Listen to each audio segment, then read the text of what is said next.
தமிழகத்தில் நடந்த மிகவும் முக்கியமான மற்றும் தமிழக வரலாற்றை திருப்பி போட்ட போர் திருப்புரம்பியம் போர் என்பதாகும். 1100 ஆண்டுகளுக்கு முன் இந்த போர் நடக்கவில்லை என்றால் சோழர்கள் வரலாற்றிலிருந்து மறைந்து போய் இருப்பார்கள். 9ஆம் நூற்றாண்டில் தமிழகத்தில் இருந்த மிகப்பெரிய 2 ராஜ்யங்கள் பாண்டியர்களும் பல்லவர்களும் ஆவர். இந்த காலத்தில் சோழர்கள் மற்ற பெரிய அரசின் கீழ் திரை செலுத்தி கொண்டு சிற்றரசர்களாக இருந்தனர்.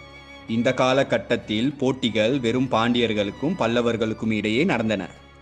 இந்த காலத்தில் பாண்டிய நாட்டை 2ஆம் வரகுணன் ஆட்சி செய்து வந்தான். தொண்டை மண்டலத்தை அதாவது பல்லவ நாட்டை அபராஜிதவர்மன் ஆட்சி செய்து வந்தான். இந்த காலத்தில் பாண்டியர்கள் பல்லவர்கள் மேலோங்கி இருக்கின்றனர். சோழர்கள் வெறும் குறுநில மன்னர்களாக இருக்கின்றனர். இந்த சூழலை மாற்ற வந்தது திருப்புரம்பியம் போர். கிபி 880இல் கும்பகோணம் அருகிலுள்ள திருப்புரம்பியம் என்ற இடத்தில் பாண்டியர்களுக்கும் பல்லவர்களுக்கும் இடையே இந்த மாபெரும் போர்